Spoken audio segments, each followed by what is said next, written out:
Assalamualaikum warahmatullahi wabarakatuh. Waalaikumsalam warahmatullahi wabarakatuh. Bismillah wa subhanallah walhamdulillah wa la ilaha illallah wallahu akbar wa la hawla wa la quwwata illa billahil azimil azizil alim adada kulli harfin kutiba wa yuktabu abadal abidin wa dahar dahirin. Rabbana iftah bainana wa baina qaumina bil haqqi wa anta khairul fatihin. Subhanaka la ilma lana illa ma 'allamtana innaka antal alimul hakim. Qala al-mu'allif rahimahullah ta'ala wa nafa'ana bihi wa bi'ulumihi wa afadha 'alaina min barakatihi wa karamatihi amin ya rabbal alamin. Bismillahirrahmanirrahim. Neruske pembahasan terkait dengan rukun iman. Ini halaman nih. Qauluhu wa rusulih. Setelah iman kepada Allah, iman kepada malaikat, kemudian iman kepada kitab-kitabnya Allah, saiki geser menjadi iman kepada Rasul. Bisukuni sin ditorurah rusulin, jamu rasulin, rusulin jamu rasulin. Ain wa imanuna tegese lan iman kita bi rasulihi kelawan utus-utusane Allah. Ai wa anbiya'i lan tegese kelawan nabi-nabine Allah ayat halimane. Jadi rusul di sini meliputi juga para nabi-nabinya Allah. Bianna kita gambari kelawan yeto yakin sapa kita anallaha anna lillahi satemene maring Gusti Allah rusulan apa pira-pira rasul wa anna satemene rasul iku sadikuna wong kang padha bener jujur maksumuna kang padha terjaga saka perbuatan dosa lan maksiat muballighuna lan kang padha nyampeake risalah hadikuna kang padha cerdas. Fahadihi sifatul arba' mongko utawi kila sifat papat yaitu sidik, maksum, tabligh lan al-hidku bercerdas itu tajibu dadi wajib apa ikilah sifat papat lil mursalina maring para rasul kabeh. Jadi para rasul memiliki kewajiban dalam dirinya untuk memenuhi 4 kriteria ini. Wa amal anbiya lan utawi lan ana penutawi pira-pira nabi ghairul mursalin kang saliyane para rasul fala yakununa mongko iku ora ana sapa al anbiya muballighina kewajiban tabligh menyampaikan risalah, tidak memiliki kewajiban tabligh. Wa inna ma yajibu lan mesti dadi wajib alaihi ngatasi para nabi anbiya apa ayyuballighu apa nyampeake sapa para nabi anasa ing manusa annahum satemene para nabi iku anbiya iku nabi liyahtarimu supaya padha mulyakake sapa manusa. Tetapi mereka memiliki kewajiban untuk memproklamirkan agar para orang-orang masyarakat itu memuliakannya. Dan nabi-nabi yang paling banyak itu di kaum Bani Israel. Dari sekian nabinya Allah, wakilah itu ada 124.000 tadi. Itu mayoritas ada dalam Bani Israel. Memang istimewa sekali orang Bani Israel. Dan mereka jugalah yang punya hobi untuk membunuh para nabi juga. Nangane mateni nabi ini. Maka dalam ada yang selalu tafsir dalam Fatihah itu wal ghairul maghdubi al maghdub itu ada yang memaknai adalah Yahudi. Karena Allah, kenapa Allah itu membenci mereka? Kenapa mereka itu dibenci? Karena mereka itu suka diantaranya dalam materi nabi-nabi itu. Jadi orang ngejak ape gak seneng dicilakani. Itu mental Bani Israel. Dan orang ape gak seneng itu jangan terus ngeterain mental Bani Israel. Wasahih dan kaul yang sahih fihim ikut tetap yang dalam para nabi kama fi syarhil Syarhil Asli kaya dene ketahuan dalam kitab Syarah Al Asal al imsaku itu jogo an hasrihim saking jumlahe para nabi fi adatin dalam jumlah.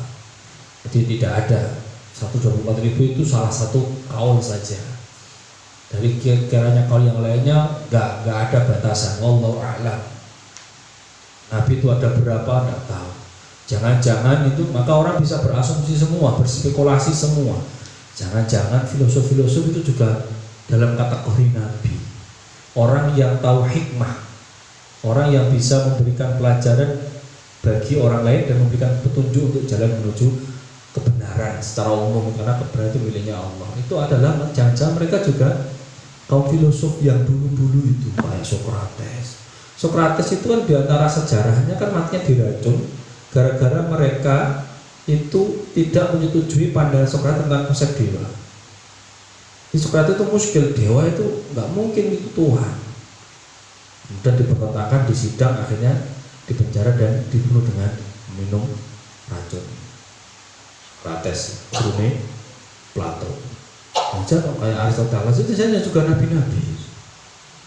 Atau dalam tradisi Jawa ada namanya Semar, jangan juga nabi wong Jawa. Kilawakola ininya gitu. Siddhartha Gautama itu diantaranya ada orang-orang yang bijak seperti itu. Maka selama itu kenapa? Karena pada esensinya segala kebenaran mau ditaruh manapun itu tetap akan benar. Kebaikan mau ditaruh di agama manapun selama itu baik, maka pasti akan tetap baik dan benar. Maka kebaikan itu melampaui batasan agama. Kedamaian itu melampaui batasan agama. Tapi agama harus dan memang mengajarkan tentang kebaikan dan kedamaian. Jadi ini gitu. Menjadi orang baik itu pada dasarnya tidak perlu beragama. Ya kan? Karena sesuatu yang baik itu pasti akan disetujui oleh agama apapun. Tapi yang harus dipahami bahwa semua agama mengajarkan kebaikan.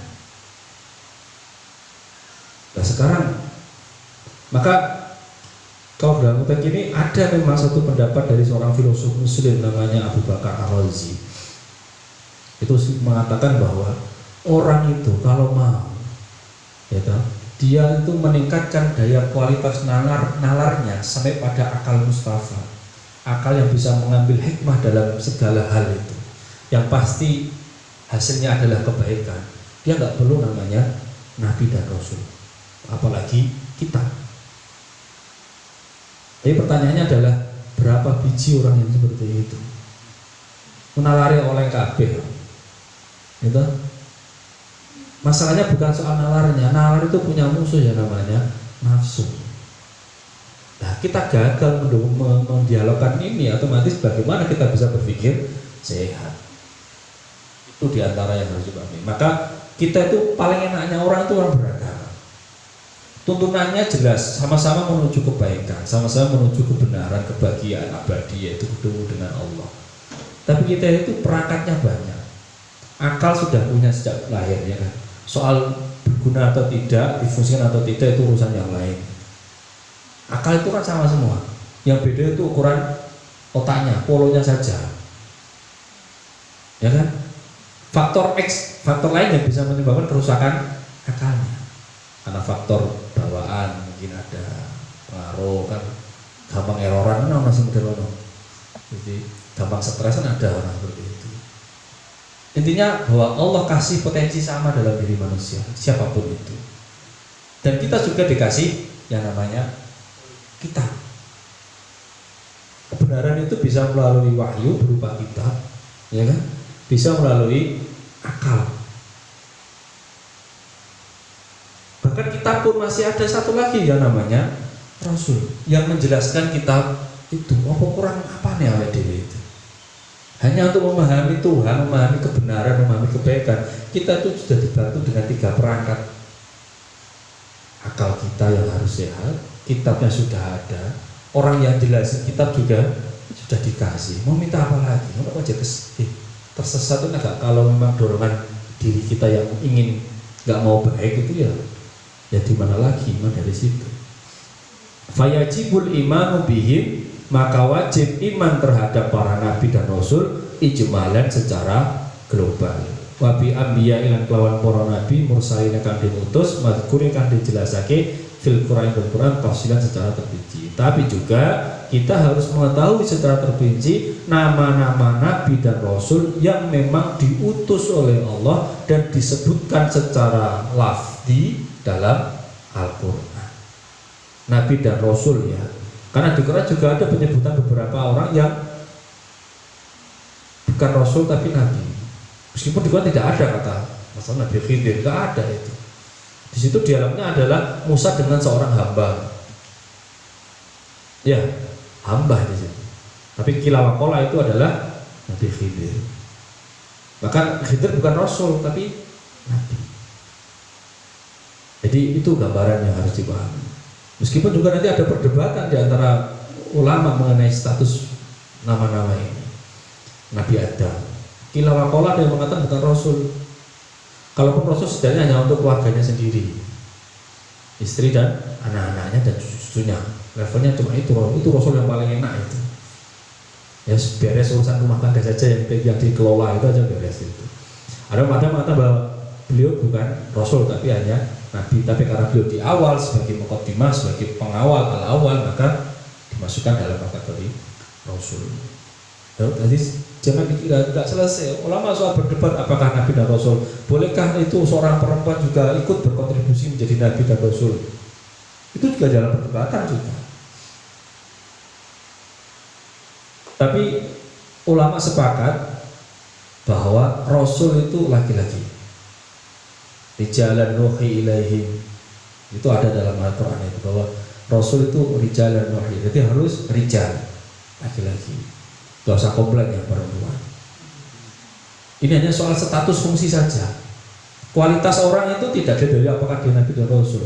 Kualitas orang itu dari kedekatan dia kepada Allah. Innama yakhsyallaha min ibadihil ulama. Ala inna awliya Allahi la khaufun alaihim wa lahum yahzanun. Ini gimana? Hanya soal kedekatan itu yang takwa, yang wali. Maka setiap nabi dan rasul itu pasti wali, dan setiap wali belum tentu nabi dan rasul. Cuma rasul itu punya tugas khusus gitu loh.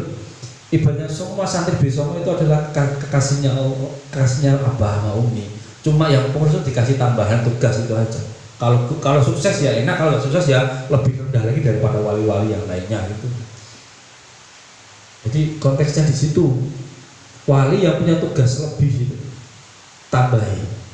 Tidak hanya sekedar menikmati dirinya dengan Allah, itu rasul. Kalau hanya sekedar menikmati diri dengan Allah, hakul yakin Muhammad sebagai seorang pribadi yang dekat dengan Allah pasti nggak mau turun dari Sidratul Muntaha. Orang bodoh yang mau pergi berpisah dengan kekasihnya itu orang bodoh, benar tidak? Ya tak? Benar tidak? Kalau emang Rasul mikirkan pribadinya sendiri dengan keintiman bertemu dengan Allah di Sidratul Muntaha, Baitul Ma'mur, niscaya Rasul nggak mau turun. Ingat kisah Nabi Idris dalam Israilat itu. Ngapain saya turun lagi ke dunia ini jauh surga naik kalau ini itu nih. Ya kan? Itu. Jadi suatu usaha yang bagi Rasul itu tantangan. Pulang enggak ya? Pulang enggak ya? Bener enggak? Kalau awakmu ketemu dengan ngomong cewekmu mulai kok gak? Sesuk kowe iso dadi buka bersama yo dadi sahur bersama apa. Tapi Rasul dengan tugas yang diberikan oleh Allah oleh kekasihnya, beliau bersedia turun untuk membimbing umat. Kan nambah gawean jenenge ini. Ya, nambah gawean. Ada satu kisah di mana Rasul satu saat ketika masih menjelang sakitnya Rasulullah itu sering beberapa kali itu pergi ke Baqi'. Di akhir-akhir hayatnya itu Rasul sering ke makam. Memang dekat kan antara Rasul, Masjid Nabawi kan memang rumahnya Rasul dengan makam Baqi' itu dekat. Beberapa kali ke sana. Salah satunya diantar oleh salah satu pembantunya, saya lupa, Zaid bin Harisah, anaknya angkat atau yang masih ponakannya itu Fadil atau siapa itu. Di situ Rasul bertanya kepada orang ini, sahabat ini. Dia bertanya, jika aku disuruh memilih oleh Allah untuk segera bertemu dengannya dengan dikasih umur panjang yang lebih, menurutmu yang mana? Sahabat dengan pasti jawab, yang kedua saja, dikasih panjang umur yang lebih sehingga kita masih bisa berinteraksi dengan jenengan. Tapi jawaban Rasulullah, saya milih yang pertama karena saya sudah sangat rindu untuk bertemu dengan dia. Capek secara pribadi ya. Itu jadi ada nyawang awakmu iki ndek kiai enake kanggo sawangane tok. Dia punya tugas membimbing masyarakat, membina masyarakat. Beling dadine waras orang masyarakat itu tanggung jawabnya kiainya itu. Dikira nanti di sana laporannya apa enggak double. Kamu sih enak tinggal satu aja yang kamu bawa bukumu dewe ya. Dan ini buku yang dikasih tugas gimana? Jadi Nabi dan Rasul, Nabi cuma hanya untuk diproklamirkan saja, saya Nabi gitu aja. Tapi wali nggak boleh diproklamirkan, karena hakikatnya apa wali itu harus disembunyikan. Bukan Nabi harus diproklamirkan, karena untuk membimbing masyarakat ya itu. Berarti dalam kondisi yang memang kezaliman, fitnah itu merajalela, maka orang-orang yang cerdas yang alim terus tampil diri. Itu gambarannya. Wahum sittatun wa ishruna aw khamsatun wa ishrun. Dan mereka ada 26 atau 25. 26 itu tambah siapa? Tambah Nabi Uzair. Nabi Uzair satu nabi yang diklaim oleh orang Yahudi sebagai anak Tuhan. Ya, Nabi Uzair. Saya juga nggak begitu paham sirahnya ini Nabi Uzair kayak apa. Wa jama'ahum fi syarhil asli, dan dikumpulkan dalam syarah dengan syiran asma'u rusulin bi Qur'anin alaika tajib ka'adamin Zakaria ba'da Yunusihim Nuh wa Idris Ibrahim wal Yasa'i Ishaq Yaqub Ismail Salihihim Ayyub Harun Musa ma'a Syu'aibihim Dawud Hud Uzair thumma Yusufihim Lutun wa Ilyasu Dzulkifli awit tahada Yahya Sulaiman Isa ma'a Muhammadihim. Ini versi yang 26. Versi yang 25 ya di Aqidatul Awam itu enak itu. Aqidatul Awam itu bagus. Syekh Marzuki Al-Maliki Al-Makki itu mengurutkan Nabi sesuai dengan muasarahnya, masanya. Hum Adamun Idrisun Nuhun Huduma Saleh wa Ibrahim kullu muttaba. Terus Lutun wa Ismailu Ishaqu kada Yaqubu Yusufu wa Ayyubu tada Syu'aibu Haruna wa Musa wal Yasa Dzulkifli Dawuda Sulaiman taba Ilyasu Yunusu Zakaria Yahya Isa wa Toha Khatimun Ta'ghayya. Saya dulu hafal semua tapi sekali kabeh. Yang paling gampang hafalannya sing kita. Jadi Aqidatul Awam. Jadi itu urutnya sesuai dengan masanya. Jadi pas itu. Jadi jangan dikira Nabi itu tiap tahun mati ganti lagi, tiap tahun mati ganti lagi. Ya enggak, emangnya pergantian pengurus enggak. Gantian enggak. Jadi jangan urutan turut kacang. Muhammad ini kapan Isa mati nih? Diangkat aku tak masuk. Enggak gitu. Urutannya enggak gitu. Ada yang satu masa, ada yang punya hubungan kekerabatan, ada yang punya hubungan besan, ada yang punya hubungan mertua dengan mantu, itu ada semua. Adam, Idris. Atau itu masuk awal ya. Nuh itu awal lagi. Yang saya tahu yang jelas itu Lot dengan Nabi Ibrahim itu satu masa. Ishak dengan Ismail otomatis yang kakak beradik. Ya kan. Musa Harun malah kakak beradik juga. Bahkan Nabi Harun itu jadi nabi gara-gara Nabi Musa. Saya butuh teman, Rabbi shrah li sadri wa yassir li amri wahlul 'uqdatam min lisani, karena lesannya Nabi Musa itu pelat dan cenderung antagonis orangnya. Boy harus dikasih orang teman yang ini aja lah saudara saya, oke diterima proposalnya, diangkat jadi nabi. Ya, enak. Jadi memang ada itu kiai karena bukan apa, tapi diangkat karena jadi temannya kiai atau saudaranya kiai, akhirnya jadi kata kiai deh, itu ya ada. Sing mondok suwe itu kangane, gitu. Tapi kangen dipek mantu. Neng gini pondok liyane akhirnya mukim ning kono, pondok iki kan terus terpaksa sing anak adine sing pondoke sakarepe dhewe dadi kiai karena diangkat terus gak ono nang lain awakmu kan ngono akhirnya. Kudu dadi kiai. Jadi memang ada orang sudah seperti itu. Nabi Syu'aib masuk nabi, akhirnya ketemu Nabi Musa jadi mertuanya. Ya kan? Jadi mertuanya karena salah satu putrinya diambil oleh Nabi Musa. Ya itu dipahami. Nah ini dalil bagus bahwa ada riwayat bahwa Nabi Syuaib itu kan yang dibantu Nabi Musa itu kan 2 orang kakak dan beradik. Kakak beradik, kemudian ketika pulang, loh kamu kok pulangnya agak awal? Nabi Syuaib bertanya seperti itu. Kemudian mereka berdua bercerita, nanti tadi ada orang pemuda yang bantu kami untuk membukakan sumur yang tidak perlu antri dengan rombongan yang lainnya. Akhirnya kambing-kambing kami bisa minum dulu. Nah kita bisa pulang. Mana orang itu bawa ke sini? Bawa ke sini kemudian diperbantukan karena memang kan hasil lari dari Mesir itu karena dituduh membunuh orang itu kan ketika bertengkar Nabi Musa itu. Kemudian Nabi Syuaib menawarkan putri yang 2 itu, kamu mau pilih mana untuk kamu nikahi, dengan syarat tadi maharnya adalah mengembalakan kambingnya sampai berapa tahun itu, berapa bulan atau berapa tahun dalam riwayatnya itu. Nah ini yang perlu kita ada syariatnya di sini. Apa? Nabi Musa itu memilih adiknya, bukan kakaknya. Iki dalile lompati Mbak Wedok itu rapopo. Nabi Musa melakukan itu, ya kan? Dulu nak terus kami dialang lagi Mbak Yumu lawan kok. Dalile syariatnya Nabi Musa. Ketika Nabi Syuaib menawarkan putri-putrinya itu, Nabi Musa memilih adiknya, adik anak yang kedua, bukan yang kakaknya. Nah itu jadi syariat akhirnya. Jadi memang tidak ada itu melangkahi sholat, dan memang dari sisi istilahnya ya adabnya memang nggak pantas, harusnya urut kacang gitu. Tapi jodoh kan urusannya urut kacang, nasib urusan urut kacang ya gitu. Itu contoh diantaranya Nabi Dawud dengan Nabi Sulaiman, anak dan bapak. Jadi rata-rata semuanya kerabat, ketemunya kerabat. Dan semuanya rata-rata memang kaum Bani Israel. Satu diantara yang tidak seperti Nabi Soleh, Nabi Hud, ya kan? Itu Nabi namanya Tiamat. Jadi bukan dari kafilah Bani Israel. Kemudian Nabi Muhammad. Tapi kalau dituntut ya, meskipun beliau orang Arab, akhirnya juga Babilonia, orang Bani Israel kan. Terakhir Nabi Ibrahim sama juga. Jadi kalau dikatakan Nabi Muhammad itu orang Arab, ya Arab tapi gak murni, memang bukan Arab murni. Arab itu ada 3, Al-Aribah, Al-Mustaribah, kemudian Arab yang satunya itu ya. Ada 3. Arab murni itu orang-orang daerah Yaman, itu Arab murni. Kaum Sabah itu orang Arab murni.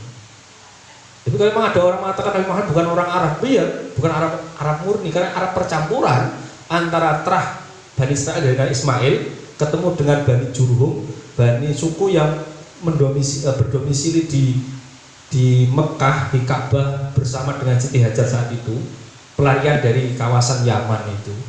Akhirnya beranak pinak dari situ, karena Nabi Ismail nikah dengan klan itu, dengan kabilah itu. Beranak pinak ketemunya Nabi Muhammad. Itu bukan kategori Arab murni. Dan seterusnya. Jadi ngono lah gambarannya. Dan Nabi Yahya dengan Nabi Isa itu antara ponakan dengan Pak Le. Ya, ponakan dengan Pak Le. Liye be ponakane Nabi kabeh. Paling Nabi Yahya lahir dari Nabi Musa juga lahir dari Nabi, itu istimewa kabeh itu. Nah, ini juga ada syariatnya di situ.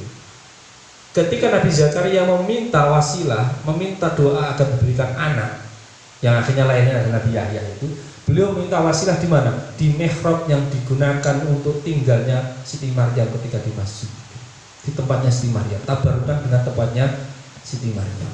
Kemudian didatangi oleh Rasul, oleh malaikat untuk dikabarkan bahwa akan diberikan namanya, bahkan dikasih nama langsung, enak Epol itu. Kasih gawe jeneng, dikasih nama Yahya namanya. Kalau dalam bahasa mungkin Yohanes, John, itu Nabi Yahya.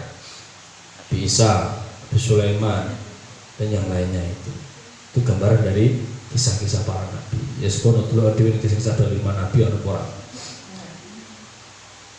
Tapi yang harus diwaspadai dan diperhatikan adalah karena ini rata-rata kisah-kisah sebelum datangnya Islam, maka memang itu bercampur dengan Israiliyat. Israiliyat itu adalah kisah-kisah, dan memang rata-rata dari Israiliyat semua. Nabi-nabi dari sana, atau kisahnya dari mana? Ya tidak tahu. Kalau kita tidak tahu dari mana, dari Israiliyat. Quran terkadang menjaga itu. Maka dalam beberapa ayat itu ketika mengisahkan Israel tidak begitu detail dan tidak begitu menyebutkan nama-nama. Karena memang tidak punya kepentingan untuk menceritakan mereka. Seperti Zulaikha, nggak ada dalam bahasa Al-Quran. Kisahnya ada, tapi nama perempuan yang namanya Zulaikha tidak ada. Yang ada Imro'ah Azizah, kan gitu. Jadi nama-nama. Kalau ada kamu punya tuh namanya Imro'ah Azizah, jangan nanti alias Zulaikha itu. Bahkan namanya istrinya Nabi Adam coba, Hawa. Dari mana kamu tahu? Quran tidak ada. Uskun anta wa zaujukal jannah. Tinggallah kamu wahai Adam dan istrimu. Pakainya zaujun bahkan laki-laki ya. Wah, kita sih nggak paham. Oh, ternyata Nabi Adam itu mau bojone lanang. Iku sing ngaji bahasa pagi wingi lagi hatam tentang apa kamus-kamus zaujun suami, zaujatun istri. Padahal itu bahasanya uskun anta wa zaujuka. Kok zaujuka? Oh, Nabi Adam ternyata bojone lanang, repot. Sing error pikiranmu iki sing. Karena memang tidak ada kata zauja, itu tidak ada dalam bahasa Al-Quran. Semuanya pakai kata zauj. Karena kata zauj itu pada dasarnya bisa suami, bisa istri. Wong zauj itu namanya berdampingan, berpasangan. Kan iso kalane wedok, iso kalane lanang. Tidak harus dihukumi perempuan laki-laki. Cuma hanya ben gampang kasih tak marbutoh kalau untuk yang cewek itu aja. Itu hanya rekayasa setelah Quran menggambarkan itu. Dia juga kaget, kok kaget. Wah, ini ternyata itu temuan baru. Istilah Nabi Adam itu zaujun bukan zaujatun. Terus Siti Hawa itu siapa? Jangan Muhammad Hawa lah, repot itu aja. Ya, pikiranmu yang repot, yang error ya pikirannya diri. Gak boleh. Cuma jadi seperti itu kita tidak tahu namanya. Di mana kita tahu? Di Israel ya. Oh Hawa, oh ini dan seterusnya itu. Qala fi syarhis sulam wa makna qaulil iman bihim, dan maksud dari adanya iman terhadap para nabi atau para rasul wajiban tafsilan, maksudnya wajib secara terperinci, annahu law uridu alaihi wahidan, andaikan lamun dikecualikan atas kewajiban itu satu orang minum dari mereka, lam yungkir nubuwatuhu, tidak bisa diingkari kenabiannya, wala risalatan, bukan risalahnya. Lam yungkaru, tidak bisa diingkari kenabiannya dan kerisalahannya. Jadi intinya apa? Meskipun kita lupa satu dua, kita tidak berarti mengingkari kenabian dan kerisalahannya. Walaisal murad, dan tidaklah dimaksudkan anau yajibu hifdzu asma'ihim, tidaklah langsung kita harus hafal semua nama-namanya. Khilafan liman za'ama dzalika, berbeda dengan orang yang punya prasangka itu kudu apal jenenge.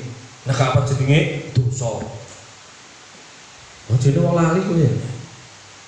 Ya kan gitu. Jadi pemahamannya harus paham detail. Maksudnya apa? Menghafalkan status ini. Intinya adalah kita meyakini bahwa Allah menurunkan berbagai jenis nabi dengan berbagai jenis suku dan kabilahnya, dan berbagai jenis tugasnya masing-masing.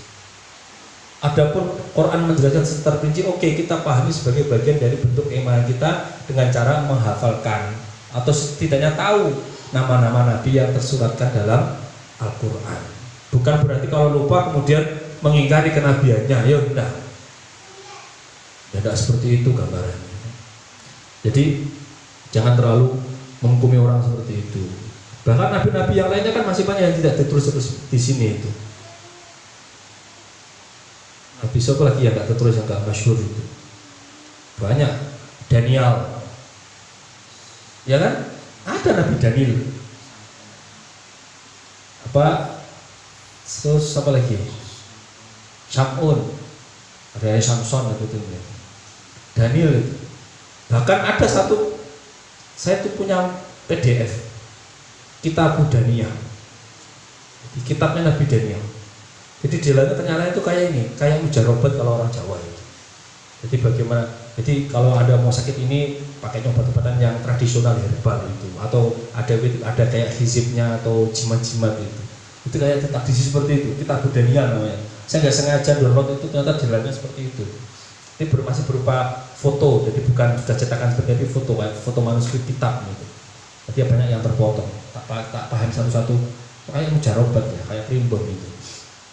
Nabi Daniel, dan masih banyak lagi nabi-nabi yang lainnya yang kita tidak tahu peran kontribusinya. Yang jelas adalah mereka berkontribusi untuk menegakkan agama Allah. Mulai Nabi Adam sampai Nabi Muhammad SAW. Afadahu Syekhuna, memberikan pemahaman tentang ini sapa Syekhuna guru kita Syekh Yusuf fi Fathil Qadiril Murid. Jadi ada rukun, ada iman kepada Allah, kepada malaikat, kitab dan rasulnya. Qaluhu akhirul yaum fihi wa fima ba'dahu. Fihi dalam kitab akhir yaum wa fima ba'dahu setelahnya, syair setelahnya itu ma'mar min hadhil atif, kan disambung terus itu.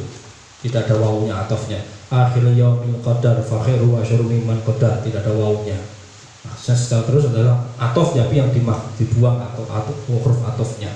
Wa huwa min idhofati sifat ilal mausuf ay wa imanuna, dan iman kita bil yaumil akhir, dengan hari akhir, iman yang kelima ya, rukun yang kelima.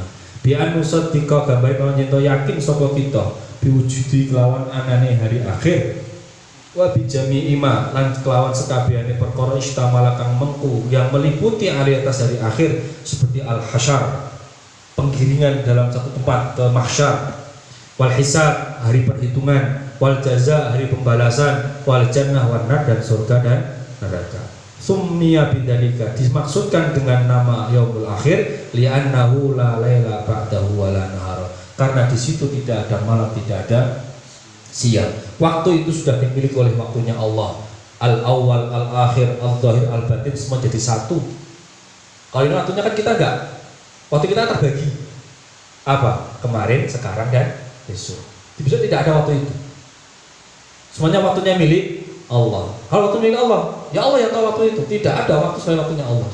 Semua sudah diganti, dirubah semua menjadi waktunya Allah. Maka jangan heran kalau dalam beberapa riwayat hadis atau dalam beberapa Al-Quran juga kan, bahwa Allah akan mengumpulkan mulai dari orang yang paling pertama Nabi Adam sampai orang yang paling terakhir dalam satu tempat. Kita kan biasa nih ngumpul nih, suus mati kemudian di wong saiki yang bising sesuk. Kalau kita pakai dimensi kita nggak ketemu. Kok dikumpulkan? Kalau kita ajak memasuki dimensi yang kemarin aja nggak bisa. Atau kita mau masuk ke dimensi yang akan datang juga nggak bisa. Tapi Allah dengan al-awwal al-akhir, maka Allah mampu menggabungkan semua dimensi itu, dirakas semua. Karena memang yang punya milik, yang punya waktu hanya Allah. Maka yang kemarin, yang sekarang, yang besok sudah jadi satu. Jangan langsung punya pikiran, oh jadi aku ketemu mbahku, wah suwi lah ketemu. Rangun, suwi lah ketemu ini bahasa kita. Kata suwi itu karena ada waktu dimensi yang kemarin, ya. Paham dah? Maka ketika besok, ketika pas yaumul akhir, tiupan kedua kemudian orang dibangkitkan semua, itu dalam kondisi yang statusnya sama. Tidak ada, oh kita ketemu, kayak orang-orang apa itu, apa istilahnya itu, temu alumni gitu, wah kita ketemu lama gak ketemu, reunian, enggak. Itu bahasa kita. Reuni itu karena bahasa ini terikat dengan waktu antara sekarang dengan kemarin. Ketika kita dibangun oleh Allah di surat Yasin itu, qala apa itu? Mamba'atan marqadina, depannya apa? Qalu ya wailana mamba'atana min marqadina hadza. Qalu, mereka berkata, mereka siapa? Ya kita nanti juga itu. Ya wailana, sungguh celaka kita. Man ba'atana min marqadina. Siapa ini yang bangunkan kami dari tidur kami? Jadi orang yang dulu sampai sekarang dan nanti kita juga akan merasakan, dan mungkin sampai hari ujung akhir, kalau nggak jadi 15 Ramadan nanti itu, semuanya akan mengatakan, siapa ini yang bangunkan kami? Dalam dimensi yang sama. Kaget kabeh. Qalu ya wa nama ba'atana min marqadina hadza. Terus Wa'adar Rahman wa sadaqal mursalun. Sungguh benar janji Tuhan, dan sungguh juga benar janji yang dikatakan oleh para nabi-nabi itu, bahwa kita akan satu waktu dalam dimensinya Allah, namanya hasyar itu. Jadi jangan langsung ketemu bapakmu atau mbahmu, oh kita tua gak tua lagi, urusannya saiki orang zaman semua. Dan itu yang dipahami. Jangan nanti kita reunian, oh apa urusannya reunian itu? Gak ada urusannya. Waktunya milik Allah, kok kamu pakai batasan, pakai waktumu sendiri. Wala yuqalu yaumun, dan dikatakan yaumun bila takyidin, harus ada kata al yaum, tidak hanya sekedar yaum. Illa lima yu'aqibu, kecuali sesuatu yang melatar belakang mengikuti lailun aw li annahu akhirul waqti, atau itu adalah bagian dari akhir waktu al-mahdudah yang terbatasi, akhiru ayamid dunia, maksudnya adalah akhir dari hari-harinya dunia. Falaisa ba'dahu yaumun akhar, dan tidak ada setelahnya hari yang lain, au li ta'akhuri, atau karena akhirnya hari itu dari ayamil munqadiyah min ayam itu, dari hari yang sudah dihabiskan di dunia. Kapan itu? Allahu a'lam. Gak usah diharapkan, gak penting. Yang penting itu kamu punya modal apa. Meskipun memang Quran menjelaskan bagaimana indikasi kiamat datang. Jadi kiamat itu bukan dalam arti dunia, kiamat itu penghabisan, penghancuran. Ya. Tapi kenapa kok kiam? Kan seharusnya kan berdiri, bangkit, pembaruan, kebaruan, bukan penghancuran. Karena disitulah ketika dunia hancur, dunia selesai, maka kebangkitan hari akhir akan datang. Jadi adanya macam ganti tok nih. Gak ada yang istimewa ada dasarnya. Yang istimewa itu adalah kita siap atau tidak. Semua pasti ada ajalnya, batasannya itu pasti ada. Cuma kita sadarkan batasan itu atau tidak. Quran menggambarkan tentang tanda-tanda kiamat di surat-surat yang akhir-akhir juz 29-30 itu semua tanda kiamat. Al-Waqi ada yang lainnya itu kan Al-Zalzalah dan seterusnya, itu tanda-tanda kiamat. Sudah ada semua digambarkan. Hadis sekolah kita tambah ngeri terkadang itu. Tapi kalau baca Daqiqul Akhbar tambah ngeri lagi. Wong kowe gak ono harapan blas itu urip iki. Gak enak kabeh itu. Wedi tok darane itu. Ya kan? Tapi ingatlah satu saat ada orang sahabat kampung Badui itu dengan pedenya bicara soal kiamat, pada satu yang nggak penting saja diomongin itu. Mata sah ya Rasulullah, nggak pernah gawean hari ini. Kapan kiamat? Nabi cuma tertawa dong. Maksudnya piye? Ya kapan kiamat itu? Kapan? Mungkin bicara kapan ya kayak ya pengen main mati, pengen ketemu aja kiamat itu. Rasul mengatakan, Rasul tidak menggambarkan, oh ketika ada ini ada bumi mulai bergoncang, gunung mulai meletus, kemudian matahari terbit dari ufuk barat. Tidak, Rasul nggak menggambarkan itu semua. Itu ada di dalam yang lain. Dalam konteks itu Rasul nggak ngomong seperti itu. Rasul ngomong modalmu apa? Ma'ada tanaha. Kamu sudah persiapan apa? Karena apa? Orang seperti ini diceritain soal seperti itu, malah nggak takut, malah penasaran dia itu. Ya. Kayak kita itu kalau diceritain tentang ada kiamat itu takut apa penasaran? Penasaran, cocokin ke hadisnya. Oh iya, podo bisa iki. Oh iya, ada fenomena ini. Oh iya, sama dalam hadis. Itu malah dicocok no, diilmiah no. Bukan lo kamu mau siap-siap atau enggak, ini malah repot mikirin buat tadi. Jadi skripsi malah merepotin. Ya kan? Coba. Fenomena sekarang yang ramai tentang soal nanti ada dukhon tanggal 15 Ramadan dan seterusnya. Ada lewat hadisnya. Kita sibuk apa? Sibuk mencocokkan itu. Nunggu tuh mencocokkan, kan konyol itu. Bukan orang Badui, siapa mau apa? Ya kan? Karena kita nggak pernah waspada tentang datanya kiamat. Orang-orang alim, para kiai itu selalu waspada datang kiamat. Maka dia ketika mendapatkan isyarat itu dia persiapan. Kalau kita kan enggak, malah nyocokin isyarat itu. Oh Quran ngomong seperti ini, oh iya bener nih Quran ini, percaya aku. Mana tak aku dele itu. Lah sih kok apa? Apa ya? Lali dia bawa bekalnya lupa. Meskipun bekal yang dimasukkan oleh orang Badui itu simpel. Nah, karena orang Badui ya orang kampung tuh enak dapat kadang itu perlu ada santri beling ya perlu itu. Kadang untuk ilmu sama santri yang beling-beling kayak gitu. Kemudian dia ditanya oleh Rasul, modalmu apa? Modalku ya cinta padamu saja. Ya buka, udah aku cinta padamu ya Rasul. Gandulan sarungmu nak orang Jawa biasa ini. Kemudian Rasul mengatakan antama aman ahbabta, kau bersama orang yang kau cintai. Ini kelihatannya sepele, tapi ini serius dalam artian bahwa orang Badui itu serius mencintai Rasulullah. Lah orang cinta itu pasti meladani apa yang dicintai, ya benar dah. Jangan hanya sekedar orang Badui, dah orang kampung itu kalau udah yakin itu diamalkan, ya kan? Nah kalau kita mahasiswa itu kalau yakin dipertanyakan malah itu, didiskusikan. Orang diamalkan didiskusikan. Oh iya bener nih, udah titik selesai sudah itu. Kita kalau tanya orang-orang kampung, mbah-mbah, ya kakek-kakek nenek kita di rumah itu, kalau udah meyakini satu hal, dipegang itu keyakinan itu. Kamu mau ngomong apapun, saya tidak yakin gitu. Nah itu tipe orang yang simpel itu seperti itu. Agak orang itu nggak repot masuk surga itu, nggak repot. Ceklat itu gandulan selesai sudah. Kadang kita yang kadung mikir itu kadang repotnya kadung mikir itu artinya. Nak mikir, nak ragu, risiko sesat, nak mantep, yo angel pun mantep yang jadi ragu itu. Makanya harus banyak beristighfar tuh kita itu. Itu gambarannya seperti itu. Jadi kenabian itu punya nalar sendiri, tidak seperti yang kita bayangkan itu. Jangan langsung Nabi menakut-nakuti dengan tanda-tanda kiamat, enggak. Ada momen orang seperti ditakuti malah gak ngefek gitu. Oh udah, ada ini. Malah biasa, oh gitu ya selesai begitu itu. Karena gak penting, gak berimbas gitu. Gak berimbas. Yang ditakuti kamu bawa apa mudah-mudahan ada. Karena penting hari kiamat, meyakini hari kiamat itu penting. Karena apa? Orang kalau tidak meyakini hari kiamat, urip hidupnya itu pasti akan hanya selesai di urusan dunia toh. Segala orientasi kehidupannya hanya dunia dan itu pasti tidak akan membahagiakan. Gak percaya? Coba deh. Segala orientasi untukmu hanya untuk hari ini tidak akan pernah membahagiakan. Saya cinta pada seseorang tapi hanya untuk melampiaskan hari ini, maka suatu saat pasti kamu akan ditinggal olehnya atau kamu akan meninggalkannya. Senang apa orang? Susah, ya kan? Maka titipkan orientasimu untuk nanti, meskipun aktivitasmu adalah pada hari ini. Maka kenapa iman pada hari akhir itu selalu dikaitkan dengan iman kepada Allah. Bahkan kalau mau dipersingkat, rukun iman itu cukup dua. Iman pada Allah dan iman pada hari akhir.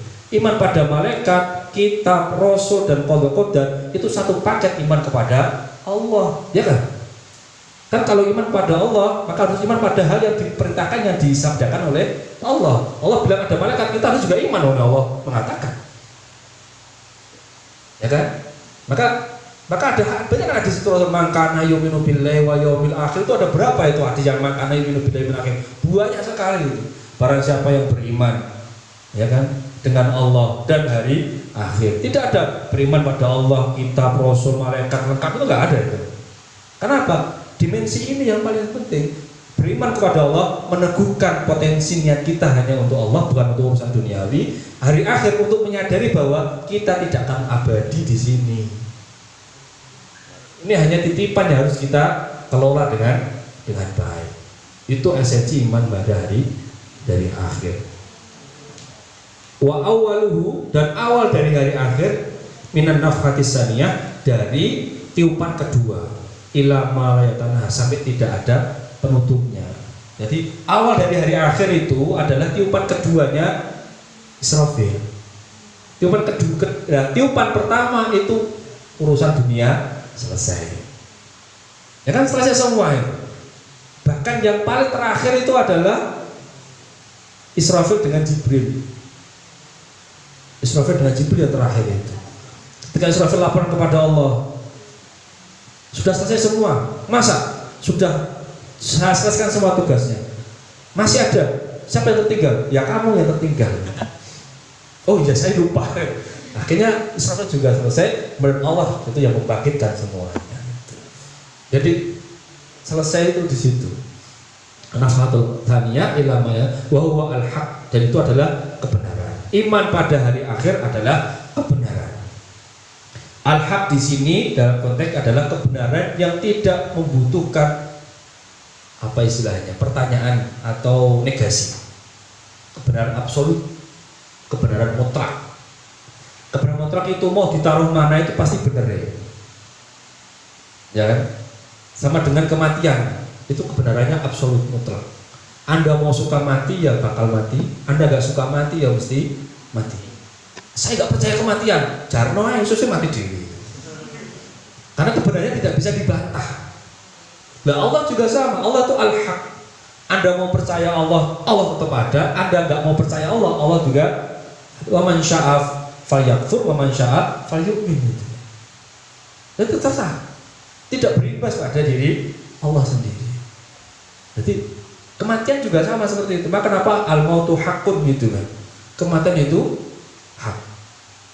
Maka dalam konteks ini kan ada anekdotnya, cerita lucunya Bu Nawas itu ketika ditanya, dia kasih pertanyaan. Dia mengatakan bahwa aku nggak suka yang hak dan aku suka yang batil. Itu aja dia itu.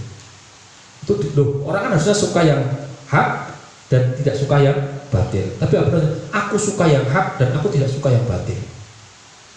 Hak itu apa? Kematian. Siapa yang mau suka? Batil itu apa? Anak, istri, harta, dan seterusnya. Siapa yang nggak suka? Jadi Benar sedang mendidik kita, mengejek nafsu kita. Ya memang seperti itu kan, benar kan? Itu sudah dinas dalam Al-Quran. Wa innahu fi hubbil khairi lasyadid. Dan sesungguhnya manusia dalam cinta kebaikan. Kebaikan di sini adalah apa?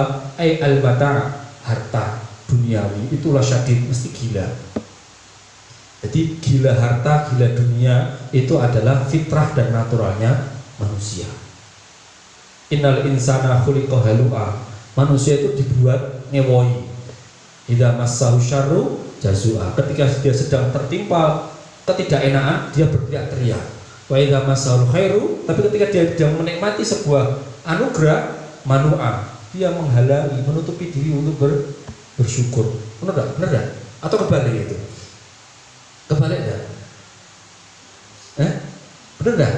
Manusia itu kalau sudah butuh rekel-rekel.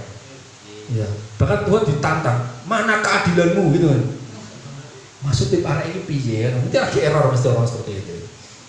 Kemudian ketika sudah dapat, apa yang dia? Jangan sampai orang tahu, sembunyikan itu kenikmatan. Manusia memang padahal wa khuliqal insanu dha'ifa. Dan Allah itu menciptakan manusia secara dhaif. Apa orangnya itu lemah, tapi karena egonya yang tinggi itu yang apa namanya itu jumawa itu. Dan kita itu sering memutarbalikkan fakta dalam Al-Quran dengan nalar nakal kita. Apa nalar nakal kita itu? Itu surat apa itu yang ini? Wabtaghi fima ataqallahu daral akhirata wa la tansa nasibaka minad dunya. Itu kalau terjemahnya kan gak cocok dengan realitas itu. Allah kan nyuruhnya wabtaghi fima ataqallahu daral akhirata, dan carilah dari apa yang aku berikan padamu rumah akhirat, ya kan? Walatan sana sibaka minat dunia, dan jangan lupa bagianmu di dunia. Mana fokus yang paling utama? Akhirat apa dunia? Gapailah, carilah apa yang aku berikan padamu di rumah akhirat, dan jangan lupa bagianmu di rumah dunia. Mana yang paling utama? Akhirat. Tapi faktanya kan orang-orang. Coba pernah ada kamu dengar orang mengatakan ini? Ojo lali kerjanya, ojo lali ibadah. Nah, ada wong pesen be wong tua be anak atau apa? Nah, ojo lali salate, apa ojo lali kerjane? Ketika ojo lali salate, mana yang terpenting?